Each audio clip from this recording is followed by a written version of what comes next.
You're listening to the Vent Podcast, where we bring you interviews and stories from around the world of wine and spirits. From winemakers and critics to sommeliers and master distillers, we'll explore the people and businesses who are instrumental in shaping the future of today's food and drinks culture. Enjoy the show. Hey everyone, welcome back to another episode of the Vent Podcast. My name is Brady, joined back in the studio from A Night of Long Travel by Billy Galenko. How are you feeling, Billy? Yeah, pretty good. It was 30 hours of travel. Woke up at like 4 o'clock my time Monday, flew out to Atlanta. We had a nice talk with Mark Bell's class at Emory. There's like an MBA and undergrad class on alternative assets. Nick, our founder, and I went. I did the wine stuff. He did more of the asset class stuff. And then, afterward, we ended at 9:30. Mark was nice enough to want to take us out to eat some food. So by the time we got back to our hotel, it was midnight, just in time to wake up at 5 Eastern to get on a plane to come back here. So, and now I'm back. It's great. You tasted wine at the talk too, right? You led a tasting? Yeah. Yeah, we can talk about that a little bit more later. Maybe when we go into some Bordeaux and Burgundy, kind of the differences between the two regions. I think that'll be our core topic for today. We had a General Bourgogne Rouge, and then a Cru Bourgeois Bordeaux as well from the Homedoc. Both are actually showed really well. We were happy with what they were, so we can talk about them a little bit more in a bit as well. But you were telling me you had a interesting whiskey acquisition story. What is it about? Yeah, we've talked in the past. I think I probably shared a few stories of being able to pick up bottles of bourbon for good prices for those out there who search for highly allocated bourbon. We were in Washington, D.C. this weekend for a friend's bachelor kind of weekend trip sort of thing. And we were our Airbnb ended up being in a little bit rougher of an area. Like the actual house and the street we're on was nice, but like just off of it, it was a little tough. So we said, let's go down to some of the liquor stores and see what they have, because it's very common in these places where they maybe sell a high volume of lower priced, just think Franzia and Yellowtail and a lot of beer, that the distributors will then give them some of the highly allocated stuff.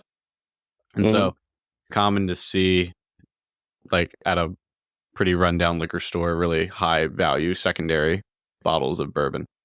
And so we went up there and they did have a few things. And I think it was just a perfect storm, because they said that they had just gotten a shipment in. But when we went to ring up a few of the bottles, there was a bottle of Blanton's straight from the barrel. So like a special edition Blanton's that I think probably secondary is for somewhere between $150 and $220. And it rang up for $14. And so my buddy purchased that immediately. And then it turns out it seems like it was just obviously a pricing error that they made. But so he got that bottle for $14, got a bottle of Stag.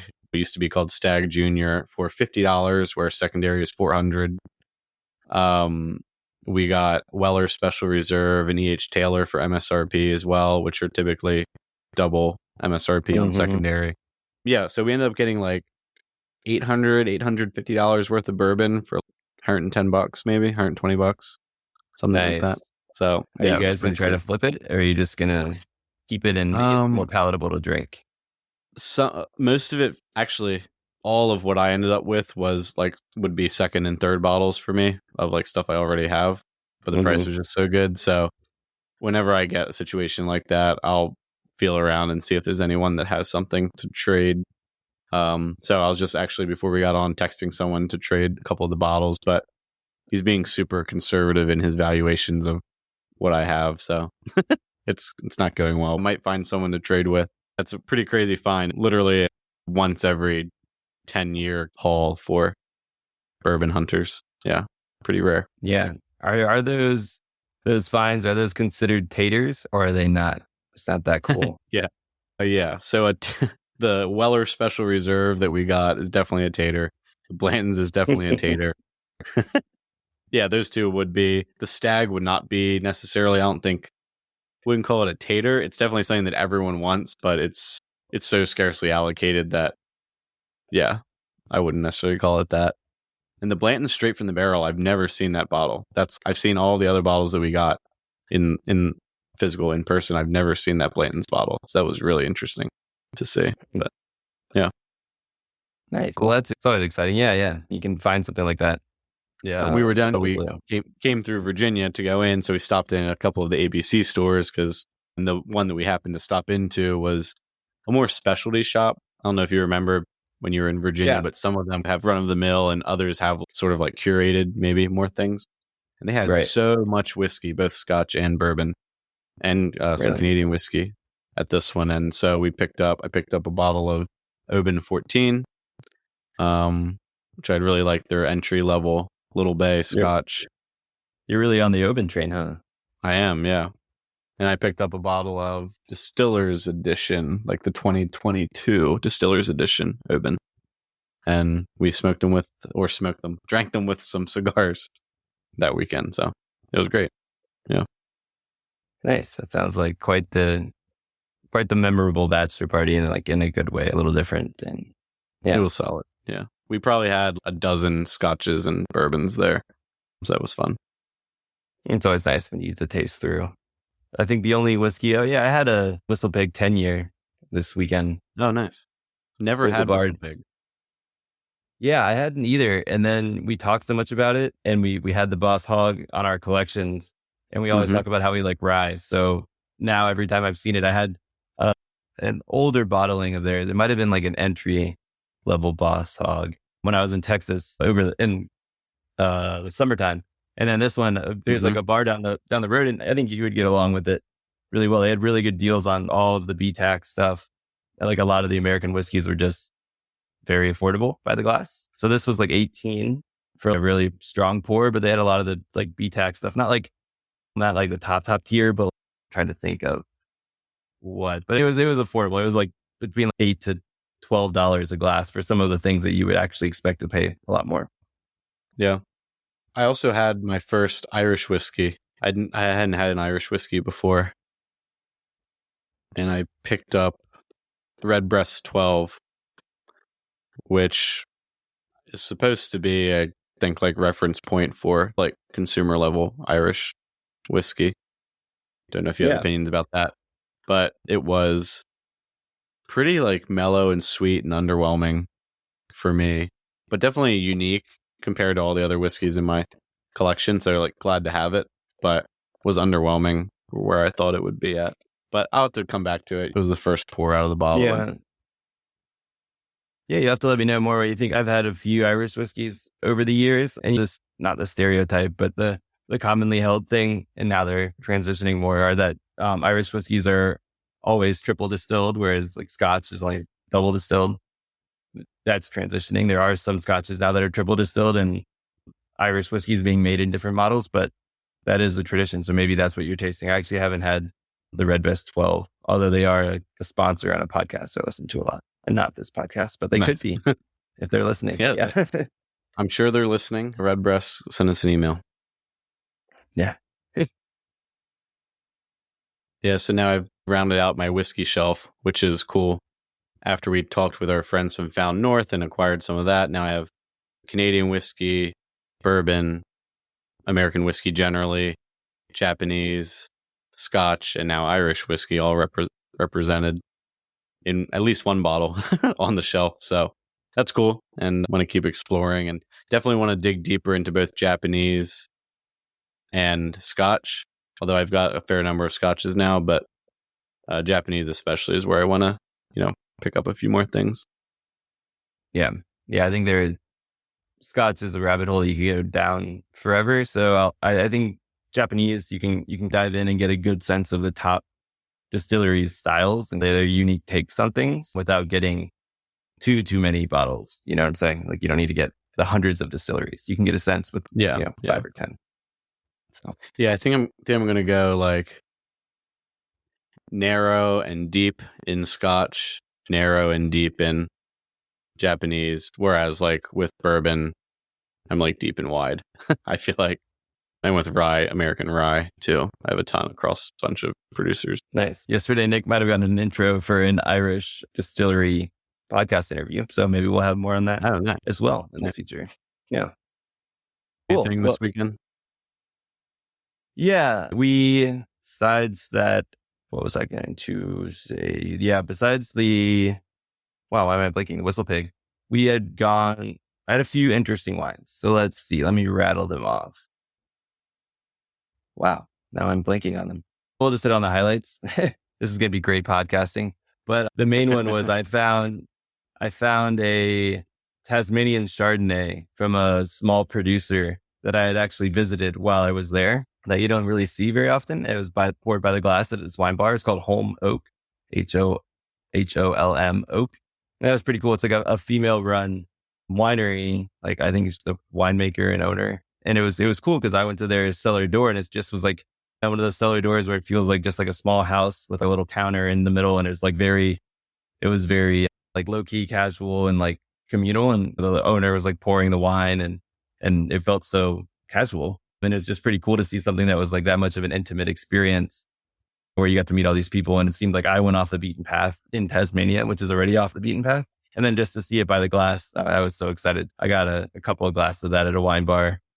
Also had another Rifache at a wine bar at the same time. And I think we talked about it on here before. It's like a Slovenian, it's right over there in the Friuli, Slovenia area. And it's a grape known for basically not its fruit characters, kind of its ancillary, or I guess it's not necessarily tertiary, but they know it tastes like pine. It's like really like foresty, piney. It's like a lot of interesting notes that aren't necessarily your typical red wine grape notes. And this one was a little more typical. It had more like plum and dark fruits coming through, as well as kind of the non-fruit character, which I was a little bit disappointed by, but I could understand why they want to have it because they're a wine bar and they want people to drink it and make it more approachable rather than somebody looking for just weird stuff. So it was still cool. Nice. Yeah. Tell me more about you said you had an intimate, was it like a house where you had first had the wine? Like the intimate experience, you said you felt like you're off the beaten path. What was it? Yeah. Yeah, it was, they call tasting rooms in Australia and a lot of places in the world cellar doors. So basically it was like at the winery by the vineyards. So it was like a small little tasting room that was in the shape of just like a very small like house, just kind of like a cabin size type feel. And like in the owner and the family, I guess it was basically the people who were directly involved in making the wine were pouring the wine. And there wasn't like that many people there. So it was cool. I got to just chat with everybody, get the rundown of the wines. And of course they were good. And it was nice to see something like that finally being imported to the US. I think our friends who wrote the How to Drink Australian book, I think their import company is trying to bring in producers like this size, but it's nice to see them finally making it to the US. So that's cool. Yeah, that is. And the Whistle Pig that you said, did you go to Whistle Pig when you were up in Vermont? I forget what you told me. Did you get to go? You didn't go? No, we didn't do any distilleries. Okay. Yeah, I had thought about trying to go up there, and then I forget how it was. It was either it was just too far from where we were at, or they weren't open the day we were trying to do it. I think it was just too far because I think they're in kind of the south of the state, if I'm not mistaken. I think that makes sense. Or they might have an experience further north too. Yeah. Something interesting about Whistle Pig is, at least on the secondary, not even the secondary market, but you'll very often see, like when they have Boss Hog releases or even some of their older age statements, that they're priced really high at liquor stores and almost no one will buy them at those prices. So like liquor stores will just say price the bottle at $500, and maybe they'll have an allocation of a bunch of other things too that they marked up like towards secondary pricing, and all of those bottles will go, but the Whistle Pig won't. Yeah, it's like really common that they're marked up really high for some reason. So it's interesting. Although I think that their pricing is fairly high at MSRP to begin with. I think the Boss Hog is pretty high MSRP, like in the 400 or 500s. If I'm not, it might even be more than that. But I like it. They're good stuff. Yeah, I don't know what they should be priced at. Yeah, sure. Yeah. And that is true. Like the whole rye thing, it's weird that I haven't had more of that. But should we talk a little bit about? You want to share about your time in Atlanta? I know we teased it a little bit at the beginning. Yeah, well, let's lean in. I guess that'll be our kind of core topic today. We don't actually have an interview for today. It's just going to be me and Brady and So part of what we discussed with the class yesterday was Bordeaux and Burgundy, as they are the two largest wine regions traded by volume or by value, on LiveX right now. So we got into, and it was very intro level class. So kind of like what are the core general regions? What are the general grapes? And then getting into a little more nuance. How are they classified? And then dissecting the differences between the two, and then really giving people a once over about what they were. And then along with like tasting. So we did have a general, and then we also had a Bordeaux, a Cru Bourgeois, which we can talk about what that is in a little bit. I think Jane Anson, and also who was the other woman we had on? She's on the tip of my tongue. We had her on in June. Also, she helps represent the Cru Bourgeois as well. So it was really cool. Yeah. And it was the class seemed to enjoy it. One of the professors came up after and said he learned something. He doesn't normally learn something from the speakers, which I was like, that's interesting, but okay. Need better speakers. Yeah. I don't know. It was cool. How do you want to go into the difference between the two? Do you want to share with people what they are at the outset, or do you want to pose some common questions that you have heard from people in drinking Burgundy? Yeah, I think just start with the main things that people need to know about the two regions. And I think that for most people, that's going to start with what varieties are common to those regions. And then we can maybe go from there. But do you want to just talk about Pinot Noir, Chard, and then the Bordeaux varieties? Yeah. I guess the way that I posed it first yesterday is like, when you look at it, France, and then we were talking about wine and spirits as an asset yesterday, and we're talking about as much the wines. So we zoomed in from France down to Bordeaux and Burgundy, and just to give a sense of the size of each region. And it really helps we'll talk a little bit of the history and the size, because I think that gives you a kind of view on why the wines are made, how they're made nowadays. So I had these old wine folly charts. I don't know if the numbers are specifically correct, but the ratio gives you a sense. So they were saying there's 70,500 acres planted in Burgundy, 290,000 acres planted in Bordeaux. I think that's probably higher. But so that gives you first a sense that like Bordeaux is a really large, really widely planted region, and it's been commercially driven for hundreds and hundreds of years. Whereas Burgundy is a lot smaller. It's full of these smaller climats that have they were originally founded and produced and farmed by the monks, the church. So basically they were honing in on the best parcels, trying to basically figure out where to make the best wine, not necessarily purely financially driven, where in Bordeaux, everything was always a little bigger, and they were always trying to figure out, can we get some more yield? Can we just basically get wine to sell to foreign markets? So that was like the origin of both. And then since then, they've evolved into having many classification systems and being the top wines in the world. But I think that's kind of a foundation that most people don't understand, is like how much wine Bordeaux actually produces on an annual basis. Yeah.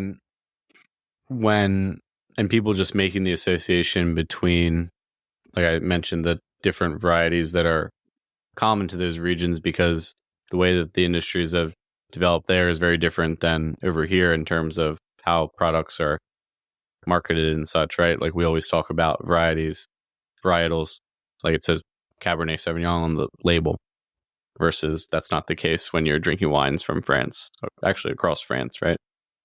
Yeah. And then to your point, going back to what I was saying too, is the reason the selection of grapes are chosen for each region are also part of this larger scheme. So the monks honing down in Burgundy identified the Chardonnay Pinot Noir grapes as growing really well in their climate. It's a continental climate. It's cold in the winter, cooler in the summertime than some other regions. It's not known as a hot region, although it's getting warmer with climate change. So they picked these perfect grapes, and they really wanted to express terroir. Whereas in Bordeaux, they have a number of grapes. Almost all Bordeaux you drink is a blend, both the red and the whites. So we can highlight those grapes first or as well. So the red grapes are going to be Cabernet Sauvignon, Cabernet Franc, Merlot, Malbec, and Petit Verdot. Those are the core five. You can throw Carmenere if you want as well. And part of the reason they have these blends is they all ripen at different times. Merlot is a little earlier, Cab Sauv is a little later. So that was their way of basically ensuring that they would be able to produce a crop each year. They had various budding times and various harvest times. So whether hit at the beginning or end of harvest, they weren't necessarily out of luck. The white grapes are Sauvignon Blanc and Semillon, similar reason, but it was really a red wine driven region. Do you know, Brady, on that same note, what the most planted grape in Bordeaux is? And then I'll ask you the same for Burgundy. I do. It's Merlot. That's smart. You're spot on. Most people think it's Cabernet Sauvignon just because of the Medoc and some of the top wines. Most of the first growth are, I think almost all of them are heavily, or not the first growth, but most of the Cru Class A wines are actually all Cabernet driven primarily as well. Most people tend to lump that into the whole region of Bordeaux. What about Burgundy? What do you think is most planted?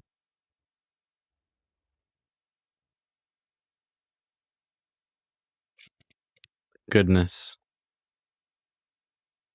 I don't know this one, but I'm gonna guess it's not a trick and say Chardonnay. Yep, you're right. Okay. But what I think is interesting is it's Chardonnay by I think a large amount. I think it's 60% of the grapes planted, something close like that. It was more than I expected. But when you think about it, the Côte Chalonnaise and the Maconnais, which are further south, and Chablis, they just produce a lot of Chardonnay. Yeah, that's what I was thinking. I was thinking of Chablis, and I was like, has to be. Yeah, there's a lot of wine there. Yeah, and I think it's 60% white wine, so there is a small amount of Aligoté produced, but it's Chardonnay by a good shot. That's what tripped me up. I was gonna say Aligoté because I know maybe they just make it on like a massive commercial scale or something. Yeah, no, it's just Chardonnay, but it's interesting the variation between the different regions. Chardonnay from the Côte de Beaune and some of those top premier cru places aren't anything like the wines that you can maybe get in the Maconnais or down the Côte Chalonnaise that are maybe a little riper and more easy drinking rather than long aged. That's two parts there. I guess when we were diving in further from there, we went back and forth on key regional differences. Maybe I'll just rattle those off and you can tell me, maybe we can elaborate on whichever one you think is more interesting to you at the time. So here are a few of the key regional differences between Bordeaux and Burgundy, just if you're ever talking to a friend and you want to explain it high level. So one is blend versus single variety. Bordeaux, like we said, almost always a blend. Burgundy, almost always single variety wines. The next one is the classification system. And we can go into this a little bit more. Bordeaux is based on the producer, not the vineyards. I think many people forget that the producers classified in the 1855 classification, even the first gross, they can continue to add vineyards to their holdings whenever they want. And they could put that in the Grand Van if they want, and it would still be considered a first growth.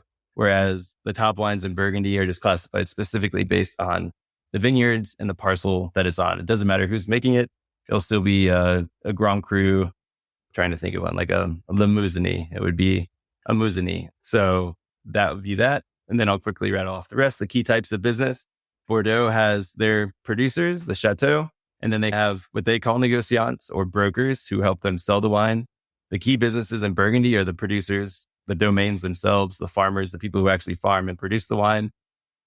Or they're not always farmers, but the domains, people who grow and produce the wine. Then there are negociants there, which are different than the Bordeaux negociants. Those are folks who buy either wine or grapes from other folks who have made it already, and then they produce that and sell it under their own label.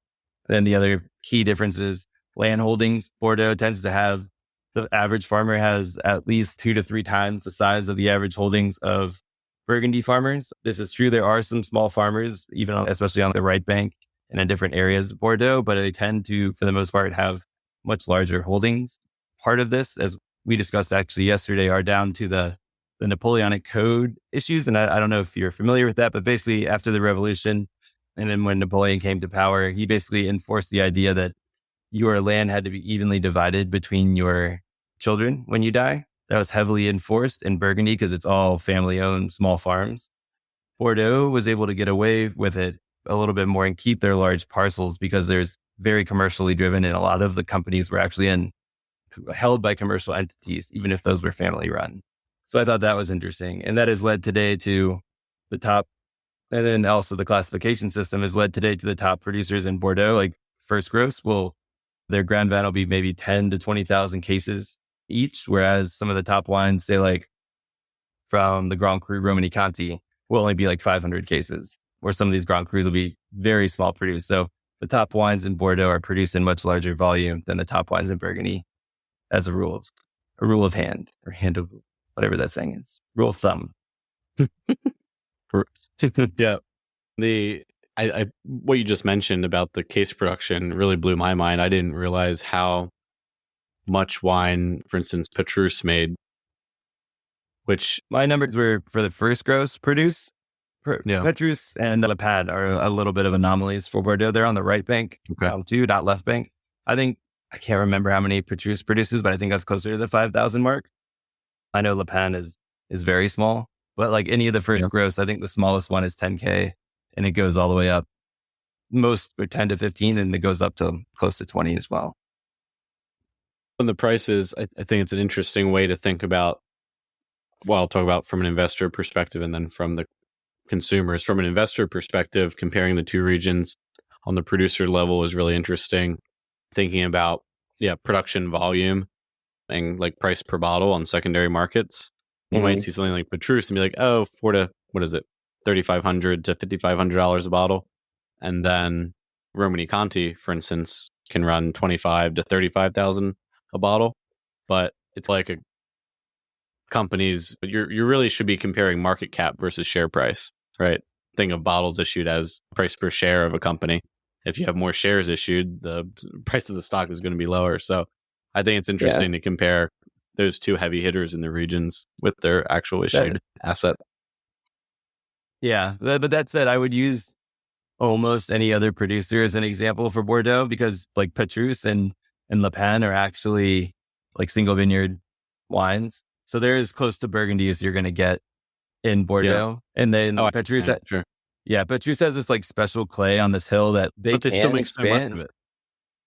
True, it's bigger, but if you had the Clos Vougeot, if that was all owned by one company or one person, they could produce. I think it's close to 10 hectares in size of that. That's like the biggest Grand Cru in Burgundy. So it's really the ownership model also is what has led to the top wines in Burgundy being produced in such small quantities. But to your point, there are monopoles, single vineyards like La Romani or Romani, and then also La Tâche, things like that. Yeah, I think there's actually a vineyard, and you have to double check me. I think there's one called La Romani and one called Romani. Or it might just be Romani. No, it's Romani Conti and La Romani. And that always confuses the crap out of me. But anyway, that's neither here nor there. Yeah, I think the other comment that I would make is the classification system in Burgundy is far superior to Bordeaux, given exactly what you said, that it's the first growths were determined by producer and not like the actual ground that they farm, which to me just defeats the purpose of classification. Obviously, they're going to make great wine wherever they make it because they're a quality producer, but it just seems like a unhelpful way to classify the actual wines once they're in bottle. I agree, and it's been an element of hot debate for years. But let's take one step back and tell everybody how these wines were classified and see if we can get a little more to the bottom of it. But so basically, in 1855, in preparation for the World's Fair in Paris, the government basically asked the producers, or it wasn't necessarily producers, it was people like merchants pretty much in Bordeaux to rank their wines so that they could highlight the top wines to the world as they visited Paris. And what they did is they basically went through their pretty much price list, almost went down in order of price, and classified the top 4 at the time, now 5 because Mouton has become a first growth. But basically ranked all the top vineyards classes 1 through 5. So there's Class A, Premier Grand Cru Class A, the first growth. Then it goes down second growth, third growth, fourth growth, and then fifth growth. These were all almost 100% done on price, had nothing to do with the vineyards, the land. So those same chateaux can produce wines of various quality. They could expand their vineyards. They could contract their vineyards over the years and still be called first or second or third or fourth or fifth growth. The first growth in my wine history book by Hugh Johnson, they do note that these wines do produce wines of unique character. And there's certainly a terroir element in Bordeaux. I'm not saying that the wines, those were based completely on nothing. The prices did have some meaning, but over the years with the vineyards expanding and the farming techniques and the quality, it's been really interesting to see. There's definitely some wines that should be elevated. There's certainly some wines that also should be demoted, but they will never do that because this is just a tradition, and it's a very French style of wanting to honor the tradition there. Yeah, that's good context to have for, I think, especially for collectors and enthusiasts. Once you get in kind of to the nuances of the region and what makes certain bottles special or sought after. Then the other thing that you said, I think it was the first point that you made, was the varietals, right? As obviously the main difference between the regions, and the single vineyard versus blends. I think that's probably the number one thing that the average consumer should understand about the regions. Single variety versus blends. Yeah, single variety or blends is maybe the number one thing that people should know. I think mainly because there's a lot of misconception about what a blend is. I feel like a lot of folks think that wines that are a blend of a number of varietals are lesser than a single vineyard expression, which just isn't true. Or you hear people say, yeah, I really like blends, which is not really a way to, classify your interests in wine as you drink more. And so I think that for the average consumer who hasn't done a lot of work and research, that's really the first thing that they should understand about the two regions. Yeah, and I also and then we're talking about blending varieties here. I think what most people don't know, and I certainly, when I started studying, I was like, I don't want to have I want 100% Cabernet or 100%. Sure. And I was just like, I don't want this stuff to be blended. Little did I know that the rules around the world, it has to be basically 85% of X variety in most regions to be called that variety. So almost everything you had probably was sneakily blends anyway. And then also, for example, I was talking about village or regional level Burgundy. Those are also wines, especially if they're made by negociants, that are blended from different parcels all around the region. So it's basically the art of winemaking is almost always includes blending, whether it be different parcels within a vineyard with different parcels from different vineyards, different varieties. So I think anybody who looks at blending as a negative thing I don't think that's true. I think the best wines in the world can be our blends, to your point. But I also think it's interesting that the manipulation of varieties and the use of different varieties just has their own purpose in Bordeaux as opposed to Burgundy. And I think it goes back again to wanting to have that crop, because I think both regions are heavily vintage, or they were, at least there's heavy vintage variation. So, you could have a really bad year when things don't get ripe, because Bordeaux is a cool climate for growing grapes like Cabernet Sauvignon and sometimes Merlot as well. And then, for example, also that's why they grow Pinot Noir and Chardonnay and Burgundy, but then the weather can be hit or miss there too. So I think the vintage variation is also something people should really take into account as the necessity of blends, as well as the impact on single variety wines. Oh, for sure. Yeah. Yeah. Even outside of Bordeaux, like you said, some of the top wines, and really the top wines in almost every other region, especially in the West, are blends of some kind.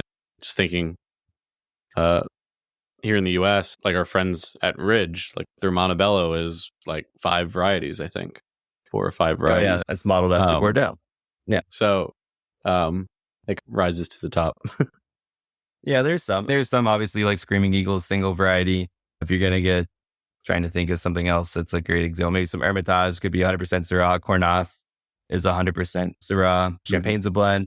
Even the top coat roti typically have some Viognier in them. Yeah. So, yeah.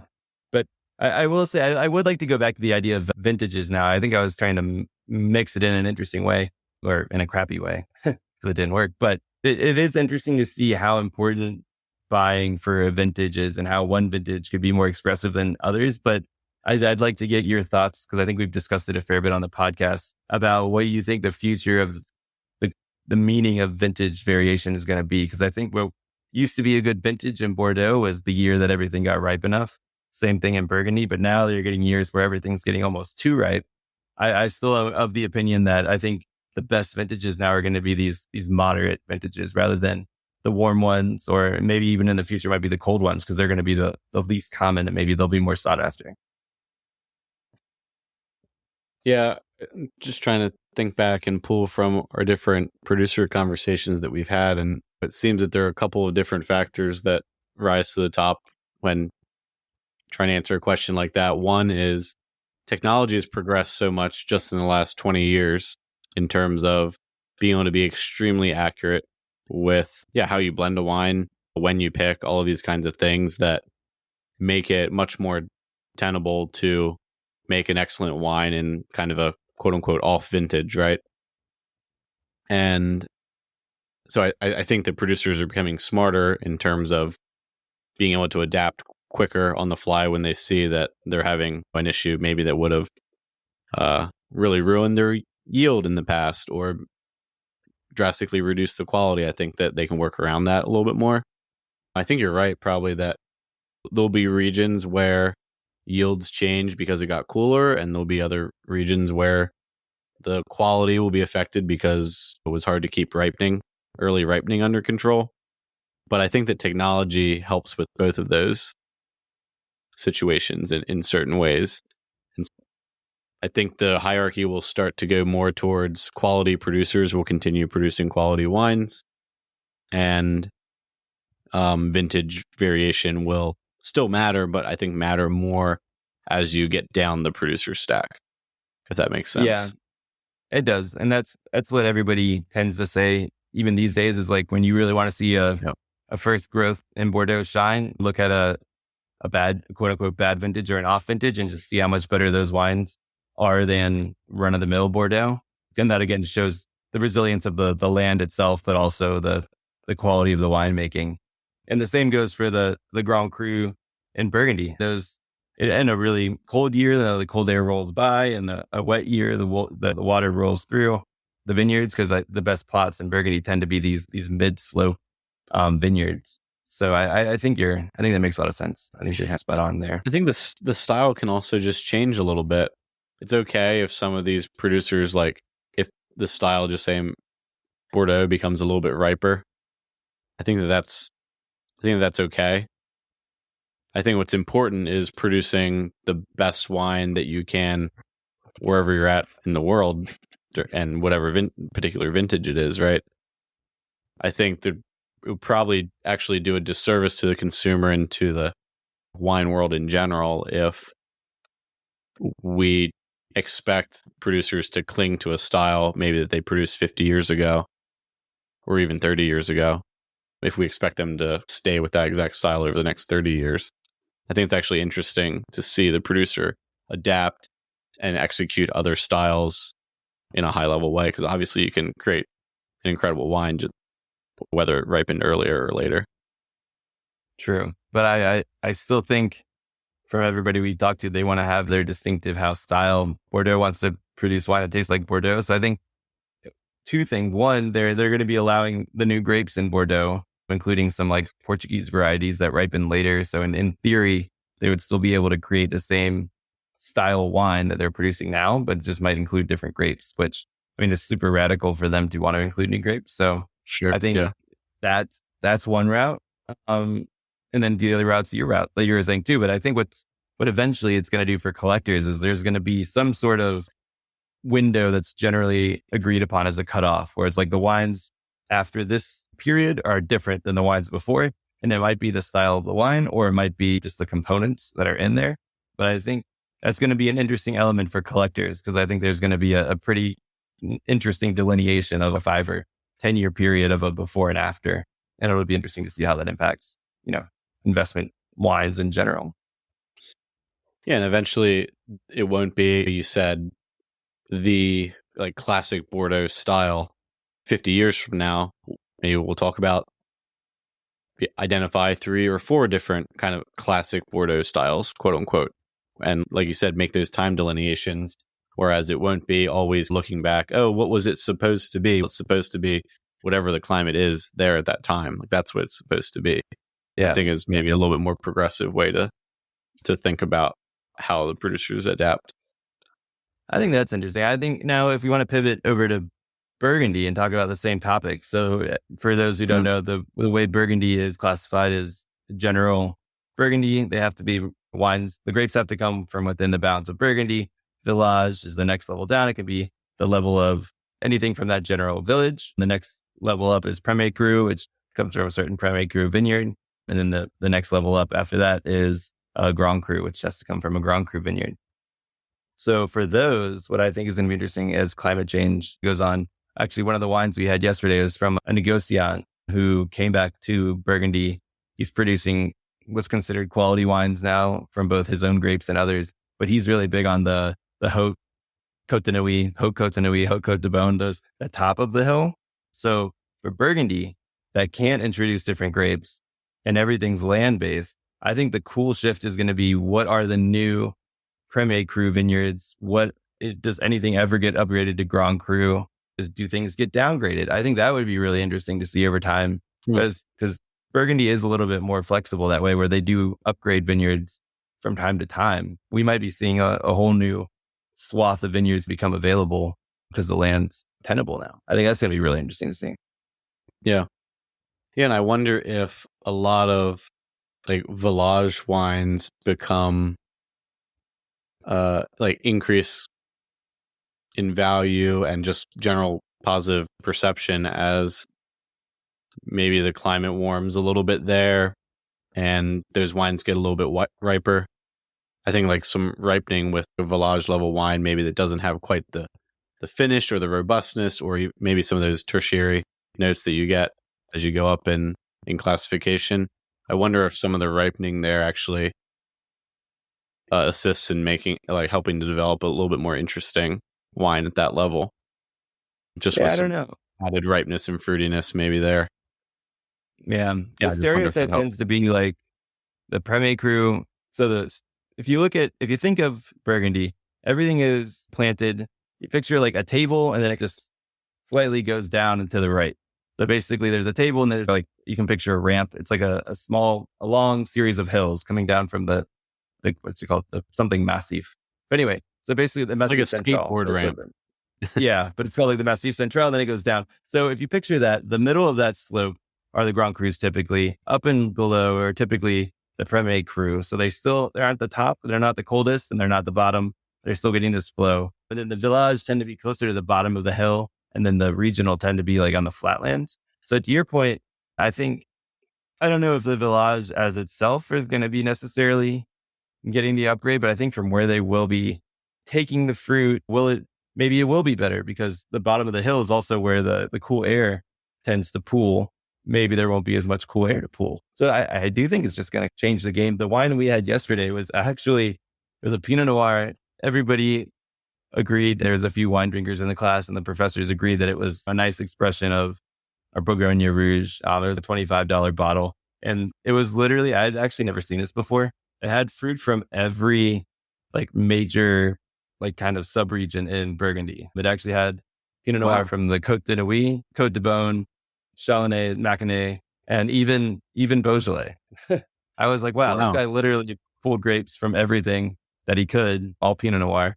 But it was really interesting to see that full mix. And I think you might be starting to see more of that as well. Yeah. That's interesting when like talking about the blending conversation, like single variety, single vineyard, right?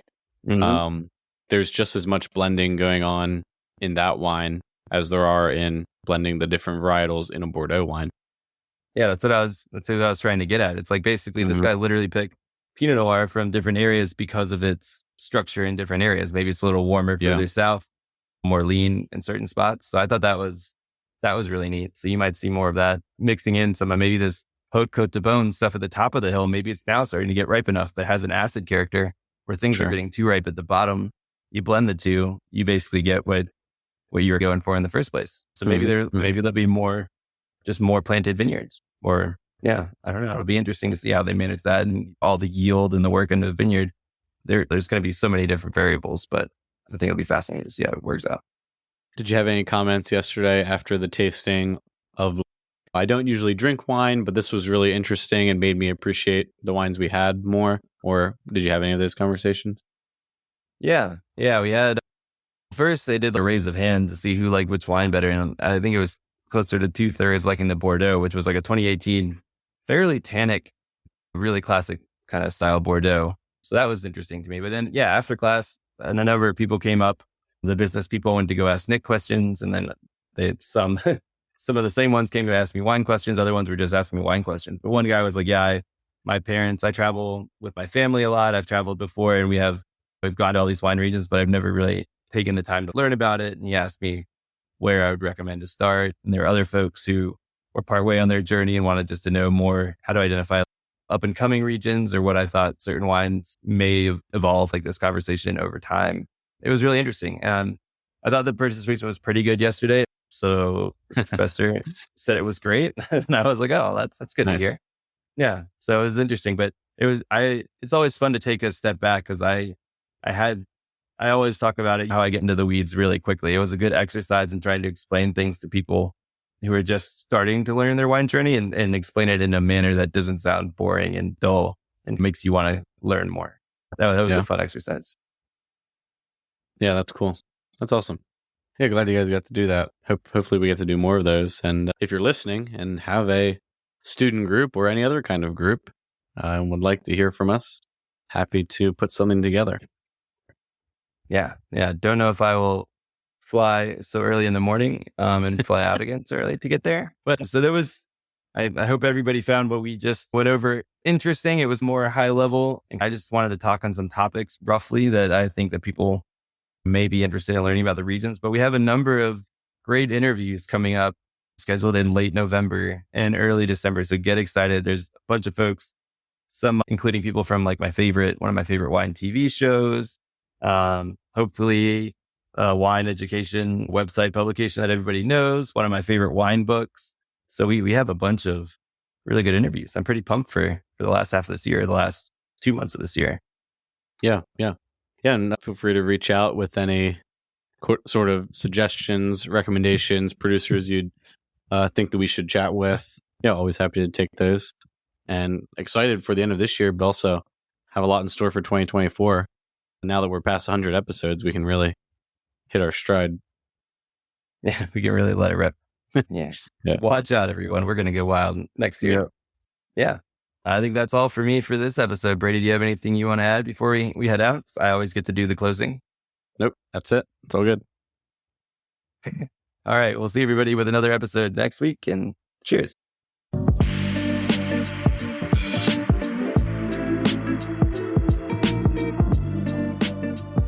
To check out our current offerings and to sign up for the Vint platform, find us at www.vint.co. That's www.vint.co. For questions, comments, or feedback on the Vint podcast, please email us at support@vint.co. Vint and VV Markets are offering securities pursuant to Regulation A. Our offering circular as amended can be found on the SEC website. Past performance is no guarantee of future results. Investments such as those on the Vint platform are speculative and involve substantial risks to consider before investing. We may provide communication that may contain certain forward-looking statements that are subject to various risks and uncertainties. Information provided in any communications, including this podcast, is not legal, business, or tax advice. All prospective investors should consult a legal, tax, or business advisor concerning the subject matter of any communications and any offering.